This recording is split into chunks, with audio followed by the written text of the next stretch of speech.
রাস্তার মোড়, বৃষ্টি পড়ছে ঝিরিঝিরি। পাশে টিনের বাক্সে ভাজা মুড়ি বিক্রি করছে। তার কাঁধে একটা ছেঁড়া ছাতা। বৃষ্টিতে ভিজে যাচ্ছিল সে, কিন্তু দোকানটা বন্ধ করেনি, কারণ সেই মুড়িই ছিল তার সংসারের ছাদ। পাশ দিয়ে যাওয়া একজন তরুণ থেমে গেল, চুপচাপ নিজের ব্যাগ খুলে একটা ছাতা বের করলো, বৃদ্ধার পাশে রেখে দিল। শুধু একটা নতুন ছাতা রেখে চলে গেল। বৃদ্ধার চোখ ভেজে, কিন্তু মুখে হাসি।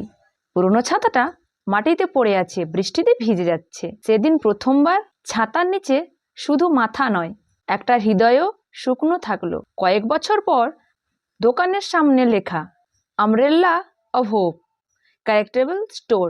ভেতরে ওই বৃদ্ধার ফটো, আর দোকান চালাচ্ছেন ওই যুবকটা যে একদিন ছাতা দিয়েছিল। আজ সে গড়ে তুলেছে একটি আশ্রয়, যেখানে কেউ বৃষ্টিতে আর ভেজে না।